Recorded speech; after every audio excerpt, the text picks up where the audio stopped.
Good evening, you're now with me, Henry for TVS Nightline. On to the headlining stories. Sarawak is accelerating its ambitions to become a regional tech hub, announcing a strategic partnership with the University of Bristol to develop compound semiconductor IP. The collaboration marks a significant shift in the state's economic strategy, moving away from low-margin assembly to the high-value chip design sector. Premier Datuk Petinggi Tan Sri Abang Johari Tunopeng says the venture through SMD Semiconductor targets beyond Moore's law technologies such as gallium nitride, which is essential for the green energy transition and 5G infrastructure. By leveraging the University of Bristol's world-class research facilities, Sarawak aims to generate its own patents and intellectual property, ensuring long-term industrial capability without the need for massive fabrication plants. Yayasan Sarawak will sponsor advanced postgraduate education at Bristol, creating a pipeline of local experts capable of leading system-level integration on a global scale. Di mana ada satu persefahaman untuk mereka bekerjasama dari sudut melatih para graduan kita untuk melanjutkan pelajaran ke peringkat PhD dan juga sebagai satu sumber untuk mereka membuat penyidikan research dalam industri khasnya semikonduktor. Kita akan melaksanakan satu dasar industri semikonduktor yang menjadi creator of the technology rather than user of technology. Dan ini berkendakkan pakar-pakar dalam industri semikonduktor. The MOU exchange involved SMD Semiconductor CEO Shariman Jamil, University of Bristol Academic Director Professor Martin Kubal, and Yayasan Sarawak Director Datu Muhammad Junaidi Muhyiddin. This collaboration supports the Sarawak Semiconductor Roadmap 2030, aiming to reinforce the state's position within the global semiconductor ecosystem. Now, a decades-old reliance on ferry services in central Sarawak is coming to an end with the official opening of the BATANG IGAN Bridge. Deputy Premier Dato' Amar Douglas Uga Mbah shares that the bridge is set to open on March 15th, offering a vital connection for commuters just in time for the Hari Raya festivities. The 285.5 million ringgit project replaces a ferry crossing that typically took 30 minutes, cutting the journey across the river down to just 60 seconds. This will bring a lot of changes kepada rakyat di sini, sama ada sekolah, klinik dan penduduk tempatan kerana this will open up the socio-economic activity, membuka kawasan ekonomi yang ada di sini supaya ianya akan membolehkan penduduk di sini to look for better future, and this also will connect the Mukah division. The 1.4 long structure is part of the state's aggressive coastal road strategy, a network designed to eliminate logistical bottlenecks in rural districts. Officials note that the project was originally proposed for federal funding but was taken over by the GPS state government to ensure it would not be delayed. Once the bridge opens, ferry services at IGAN will be discontinued and relocated to other underserved areas. TVS has successfully recorded 2.4 billion views throughout 2025, proving its effectiveness as a high-impact broadcasting and marketing platform. CEO of Sarawak Media Group, Kushari Abang, reveals that last year, TVS broadcast 126 live broadcasts nationwide through both linear television and digital platforms. Of the total, 82 live broadcasts involve Sarawak state government activities, ensuring maximum viewership reach. Meanwhile, TVS live broadcast recorded 366.9 million views, with 284.4 million views, or 77.5%, related to government content. This performance demonstrates the high level of trust viewers have in TVS content, further solidifying its role as a strategic marketing platform. A prime example of TVS's success in brand marketing is its Happy Gawai Kaamatan Pepsi Harvest Celebration Anthem campaign, which employed local cultural storytelling and received widespread viewer engagement. Two siblings have been charged in the Johor Bahru Magistrates Court with the murder of a man last year. The accused are Utes, 36, and R. Arasan, 32, acknowledge the charges but do not enter a plea in front of Magistrate Nabila Nizam. They are accused of jointly murdering V. Tamil Selvan, 28, at an unnumbered house near a palm oil plantation in Kangkarpulai between 12:30 a.m. and 4 a.m. on September 15, 2025.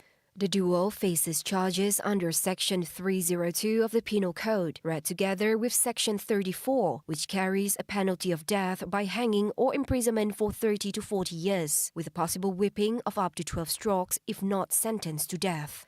The case is being handled by Deputy Public Prosecutor Siti Aisha Latif, while the accused are represented by lawyers Muhammad Hamizi Muhammad Yusuf and Muhammad Isa Muhammad Nasir.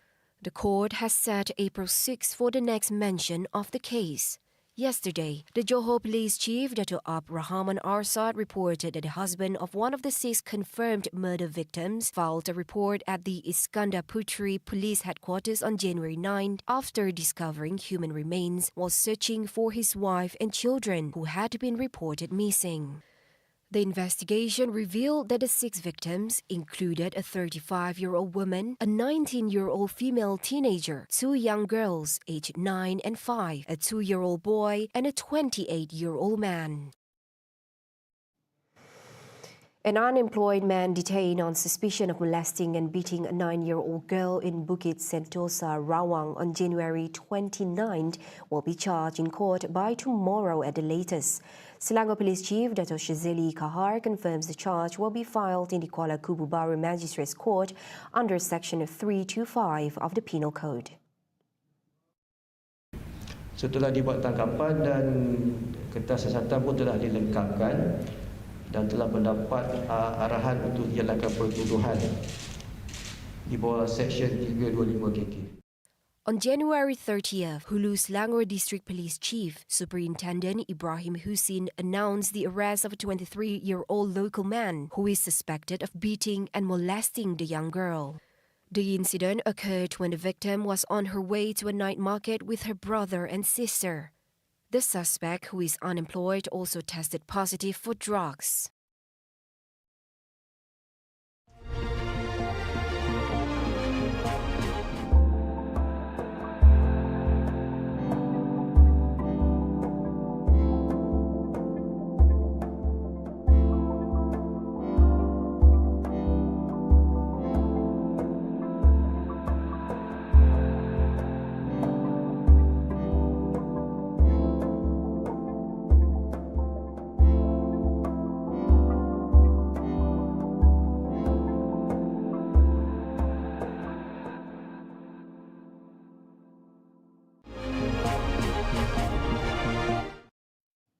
Hello there and welcome back. Petronas LNG Pte has signed a 20-year liquefied natural gas LNG sell and purchase agreement with Qatar Energy, strengthening nationwide energy security. This agreement marks the first long-term partnership between the two state-owned giants, with Petronas set to offtake up to 2 million tons of LNG annually starting in 2028. The deal is finalized in Doha during the 21st International Conference and Exhibition on Liquefied Natural Gas LNG 2026. Petronas CEO Tan Sri Tengku Muhammad Taufik says the Qatari volumes will complement cargoes from the company's heartlands in Malaysia and Canada, ensuring a stable and diversified supply chain. For Qatar, the world's second-largest LNG exporter, the partnership reinforces its status as a premier global supplier amid its massive North Field expansion project. The collaboration is expected to deepen cooperation across the entire LNG value chain, supporting both nations' goal for a sustainable energy transition. As domestic reserves dwindle, Petronas has been aggressively pursuing import deals, previously securing packs with Woodside Energy and ADNOC. Prime Minister Dato Sri Anwar Ibrahim bluntly rejects allegations that Malaysia has ceded over 5,000 hectares of land to Indonesia. Addressing the Dewan Rakyat today, Anwar labels the claims as false and potentially malicious, clarifying that the border realignment is governed by a century-old treaty. The dispute centres on the Sabah-Kalimantan border, where rumours suggest territory was handed over as compensation for villages in the Nunukan region. The Prime Minister stresses that all negotiation adheres strictly to the 1915 agreement, which defines the sovereignty of disputed areas. Contrary to the claims, 3 villages, Kabulang Galor, Lepaga and Tetagas, he says, are now officially part of Malaysia territory following the recent boundary adjustment.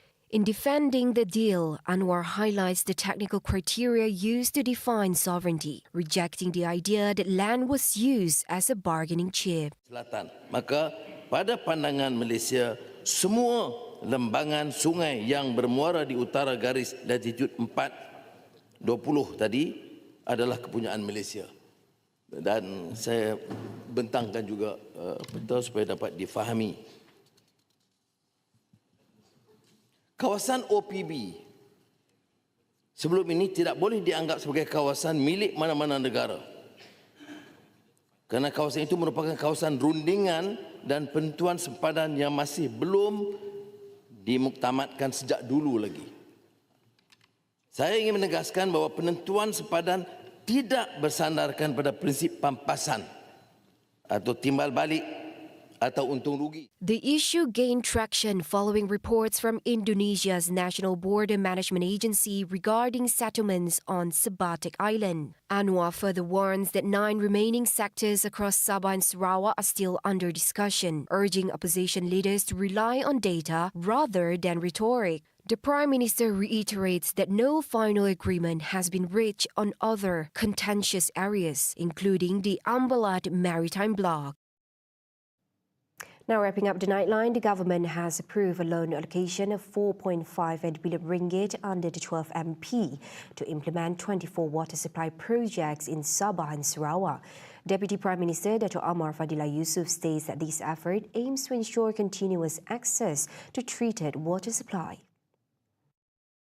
He explains that although the planning and development of water supply infrastructure in Sabah and Sarawak fall under the jurisdiction of the state government, the federal government remains committed to addressing supply disruptions. Kerajaan Persekutuan telah meluluskan peruntukan sejumlah 3.38 bilion ringgit secara pinjaman di bawah rancangan Malaysia ke-12 yang melibatkan pelaksanaan 18 projek air di negeri Sabah. Manakala Sarawak pula diperuntukkan sebanyak 1.2 bilion yang melibatkan 6 projek. Fadilah, who is also the Minister of Energy Transition and Water Transformation, Petra, adds that the federal government has also allocated grant funds to implement programs to reduce non-revenue water and RW in both states. According to him, Sabah receives a grant of 349 million ringgit, while Sarawak is allocated 243.5 million ringgit for critical pipeline replacements and holistic NRW management. Dan usaha itu untuk menangani masalah di kawasan dua bandar pula, pihak operator air di Sabah dan Sarawak boleh memohon peruntukan kepada Kementerian Kemajuan Desa dan Wilayah bagi pelaksanaan projek bekalan air berskala kecil bagi memastikan akses bekalan air bersih kepada penduduk dua bandar di daerah ini dapat dipertingkatkan. And those were the updates on TVS Nightline. I'm Handy Gui. Thank you for watching. Have a good night.